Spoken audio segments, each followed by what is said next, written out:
नमस्कार, story.com च्या व्हिडिओमध्ये तुम्हा सर्वांचं स्वागत. भारतीय जनता पार्टीने काल एबी फॉर्म वाटण्यास सुरुवात केली असून त्यामध्ये काही धक्के भारतीय जनता पार्टीने दिले आहे. ते म्हणजे कुठल्या एका जिम मध्ये राहणारा उमेदवारी तर कधी काळी एक पत्रकार असलेला उमेदवारी देण्यात आली आहे.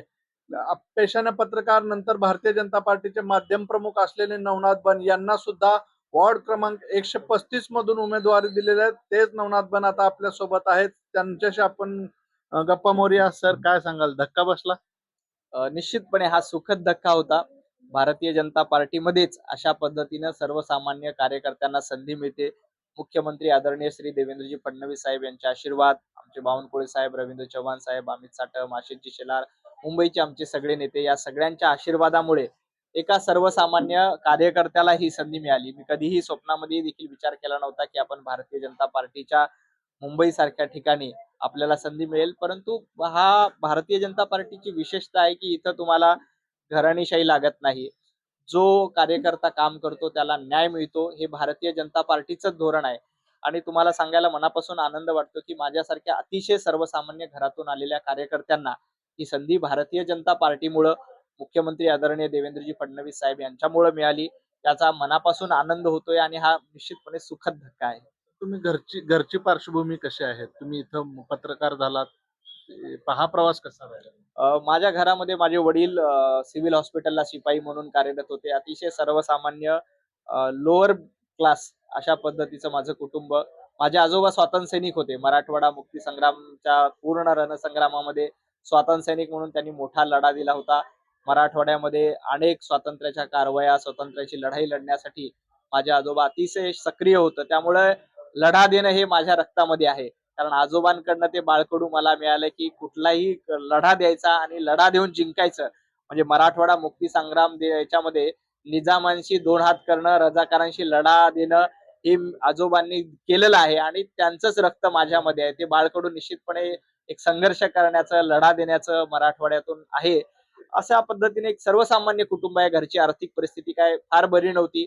मेहनत करून शिक्षण झालं. आईबाबांच्या कृपेने चांगली नोकरी मिळाली. मुंबईमध्ये एबीपी माझा सारख्या न्यूज चॅनलला 15 वर्ष पत्रकारिता करता आली. त्यानिमित्ताने लोकांचे प्रश्न काय ते देखील समजता आले. आणि आता राजकारणात आल्यापासून गेल्या 3 वर्षात मुख्यमंत्री देवेंद्र फडणवीस साहेब आहेत, चंद्रशेखर बावनकुळे साहेब आहेत, रवींद्र चव्हाण साहेब, या सगळ्यांसोबत जवळून काम करता आलं. एक कार्यकर्ता म्हणून घडण्याचा हा काल होता. त्याच्या आधी विद्यार्थी परिषदचं देखील काम केलं. मी बीडमध्ये विद्यार्थी परिषदेचा शहर मंत्री म्हणून होतो. त्या ठिकाणी देखील एक चळवळीमध्ये संघटन बांधण्याचा एक अनुभव विद्यार्थी परिषदेच्या माध्यमातून तोही होता. तर आता ही एक सगळ्यांची शिदोरी पाठीशी आहे आणि सगळ्यांचे आशीर्वाद पाठीशी आहेत. या आशीर्वादाच्या जोरावर आता पुढे सुरू आहे. मला निश्चितपणे खात्री आहे की मानखुर्द हा माझ्यासारख्याच गरीब लोकांचा परिसर आहे. इथं झोपडपट्टीमध्ये लोक राहतात, इथं सर्वसामान्य नागरिक राहतात आणि या सगळ्यांच्या जोरावर ते सगळे माझे लहान भाऊ आहेत, माझ्या आई वडिलांसारखे आहेत, ते निश्चितपणे मला आशीर्वाद देतील.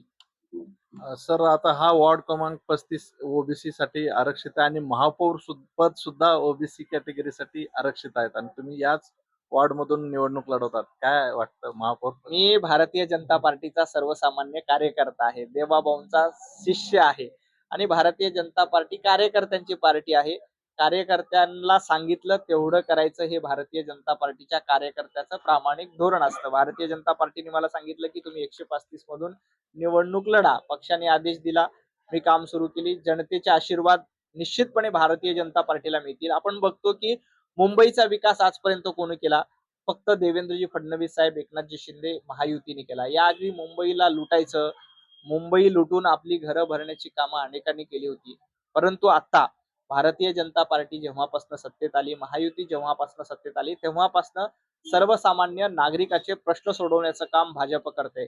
मानखुर्द सारख्या भागामध्ये मेट्रो आणण्याचं काम कोणी केलं? देवेंद्रजी फडणवीसांनी पहिल्यांदा स्वप्न बघितलं की मानखुर्द सारख्या भागामध्ये मेट्रो आली पाहिजे. आज मुंबईचा एंट्री पॉइंट मानखुर्द आहे. इथून मेट्रो सुरू होते. आपल्याला बीकेसीला जाता येतं. बीकेसीतून आपल्याला पार बोरिवली पर्यंत आणि चर्चगेट पर्यंत अशी कनेक्टिव्हिटी देण्याचं काम निश्चितपणे देवाभाऊने केले. रस्ते असतील, पाण्याची व्यवस्था असतील, आरोग्याच्या सुविधा असतील, हे देण्याचा प्रयत्न भारतीय जनता पार्टीच्या माध्यमातून निश्चित केला जातोय. सर, तुम्ही पत्रकार होता, त्यानंतर भारतीय जनता पार्टीचे माध्यम प्रमुख झालात, पण त्यावर काही टीका पण झाली तुमच्यावर.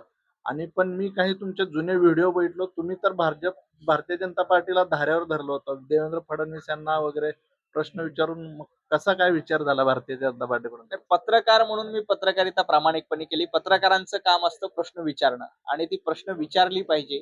आता मी प्रवक्ता आहे, भारतीय जनता पार्टीची भूमिका मांडतो. मी भारतीय जनता पार्टीची भूमिका मांडताना देखील मी प्रामाणिक आहे. मी पत्रकारिता करताना देखील प्रामाणिक होतो. मला जी वाटली ती प्रश्न विचारले. परंतु त्या प्रश्न विचारण्याबरोबर प्रश्न सोडवण्याची धमक कुणामध्ये आहे? तर देवेंद्रजी फडणवीस यांच्यामध्ये आहे. ते प्रश्न ऐकूनही घेतात आणि प्रश्न सोडवतातही. ही धमक असलेला राज्यामध्ये एकमेव नेता आहे ते म्हणजे देवाभाऊ. आणि देवाभाऊंचं कर्तृत्व असं आहे की त्यांनी महाराष्ट्रातल्या 14 कोटी जनतेशी थेट संवाद साधला, कनेक्ट केला. त्याच्यामुळेच भारतीय जनता पार्टीला 137 जागा मिळाल्या. देवाभाऊंकडे एक व्हिजन आहे. प्रश्न अनेक असतात आणि प्रश्न पत्रकारांनी निश्चितपणे विचारले पाहिजे. परंतु प्रश्न सोडवण्याची धमक कुणामध्ये आहे? प्रश्न सोडवण्याची हिंमत कुणामध्ये आहे? प्रश्न सोडवण्याची इच्छाशक्ती कोणामध्ये आहे? हे आपण बघितलं पाहिजे. आणि मला वाटतं देवाभाऊ असे एकमेव नेते आहेत की ज्यांच्यामध्ये प्रश्न सोडवण्याची इच्छाशक्ती आहे, काम करण्याची ताकद आहे आणि नेतृत्व सिद्ध केलेलं आहे त्यांनी. आणि आज बघतोय की आपण महाराष्ट्र असेल, मुंबई असेल यांना पुढे घेऊन कोणी जातं? आज सर्वाधिक जास्त फॉरेन इन्व्हेस्टमेंट ही महाराष्ट्रामध्ये आली, देवाभाऊंमुळे आली. आणि एवढंच नाही तर मुंबईतल्या सर्वसामान्य मराठी माणसाला मुंबईतच घर मिळालं पाहिजे हे स्वप्न पहिल्यांदा कोणी बघितलं असेल तर देवाभाऊंनी बघितलंय. बीडीडी चाळीचा पुनर्विकास केला. महाविकास आघाडीचं सरकार होतं. आदित्य ठाकरे कॅबिनेट मंत्री होते. त्यावेळेला 50 लाख रुपयाला एक घर देण्याचं काम आदित्यजी ठाकरे तुम्ही केलं होतं. देवाभाऊंनी तेच घर 20 लाख रुपयाला परवडणाऱ्या किमतीमध्ये दिलं. आता देखील मानखुर्दमध्ये पुनर्विकासाचा प्रश्न आहे. तर या ठिकाणी मानखुर्दच्या लोकांना मानखुर्दमध्येच घर मिळालं पाहिजे. यासाठी देवेंद्रजी फडणवीस निश्चितपणे प्रयत्न करतायत आणि त्या लोकांना तिथेच घर मिळावं यासाठी देखील आमचा प्रयत्न आहे. मानखुर्दमध्ये अनेक समस्या आहे. पाण्याचा प्रश्न आहे, स्वच्छतेचा प्रश्न आहे. हे सगळं प्रश्न सोडवण्याचे काम निश्चितपणे भारतीय जनता पार्टीच्या माध्यमातून केलं जाईल. सर, तुमच्या समोर उबाटा गटाचं आव्हान आहे. उबाटाचे सिटिंग नगरसेवक या ठिकाणी राहिले. किती मोठं आव्हान समजतं? मला वाटतं आता उभाटा गटाचं आव्हान अजिबात नाही. इथे समाजवादी पार्टीचे नेते अबू आझमी आमदार आहेत. अबू आझमीच्या माध्यमातून इथे काहीही कामं झाले नाहीत. या भागाकडे कायम दुर्लक्षित ठेवण्याचा प्रयत्न केला. कधी काळी हा शिवसेनेचा बालेकिल्ला होता, उभाटा गटाचा नाही. आता शिवसेना आमच्या सोबत आहे. एकनाथजी शिंदे आमच्या सोबत आहे. हा शिवसेनेचा बालेकिल्ला आहे आणि शिवसेना आणि महायुती म्हणून आम्ही एकत्रित लढतोय. त्यामुळे पुन्हा एकदा हा बालेकिल्ला महायुतीच्या सोबत राहील. उभाटा गट इथं अस्तित्वाला नाहीये. मागच्या वेळेला काही फरकाने, अगदी किरकोळ फरकाने उभाटा गटाचे नगरसेवक या ठिकाणी निवडून आले होते. परंतु गेल्या 5 वर्षात त्यांनी कुठलीही विकासाची कामं केली नाहीत. मानखुर्दच्या लोकांना माहिती आहे की आपल्याला नवा चेहरा हवा, विकास हवाय. त्यासाठी ते भारतीय जनता पार्टीला, महायुतीला निश्चित आशीर्वाद देतील. संजय राऊत यांच्या टीकेला सातत्याने प्रत्युत्तर देत आलात. यापुढेही हा सिलसिला असाच चालू राहणार? संजय राऊतांना उत्तर दिलंच पाहिजे. संजय राऊत वायफळ बडकर करतात, मुद्दे नसतात. सकाळी गांजा प्यायची, पत्रकार परिषद घ्यायची ही संजय राऊतांची सवय आहे. त्यामुळे इथून पुढे देखील संजय राऊतांना निश्चितपणे उत्तर दिलं जाईल. फक्त संजय राऊतांना मला एकच सांगायचंय, संजय राऊत तुम्ही एकदाही लोकांमधनं निवडून आला नाहीत. मी हिम्मत करतोय जनतेमधून निवडून यायची. राऊतांनी एकदा जनतेतून निवडून यायची हिम्मत करावी. राज्यसभेला राऊत अर्ध्या मतांनी निवडून आले होते. याच्या आधी संजय राऊतांनी एकही जनतेतनं निवडणूक लढली नाही. भारतीय जनता पार्टीचा सर्वसामान्य कार्यकर्ता हा जनतेतून निवडून येतो, याचा आनंद आहे. मुंबईच्या विकासासाठी, तुमच्या वॉर्डाच्या विकासासाठी काय विजन आता ठेवून लोकांसमोर जाणार? या ठिकाणी प्रामुख्याने 2-4 प्रश्न आहे की या भागामध्ये एकही गार्डन नाहीये. मुंबई महापालिकेच्या माध्यमातून एखादी चांगली जागा बघून या ठिकाणी एक गार्डन विकसित करता येईल यासाठी प्रयत्न करतोय. एक चांगला दवाखाना या वॉर्डमध्ये नाहीये. तो चांगलं हॉस्पिटल बीएमसीच्या माध्यमातून इथं कसं उभं करता येईल, अंगणवाडीचा विकास असेल. मोठ्या प्रमाणात झोपडपट्टीचा भाग आहे आणि झोपडपट्टीचा क्लस्टर डेव्हलपमेंटचा मुद्दा राज्य सरकार याआधी देखील हाती घेतलाय. जवळपास इथल्या 100 एकर परिसराचा विकास, पुनर्विकास करण्याचं काम क्लस्टर डेव्हलपमेंटच्या माध्यमातून राज्य सरकारच्या विचाराधीन आहे. आणि स्थानिक भूमिपुत्रांना त्याच ठिकाणी घरं मिळाली पाहिजे.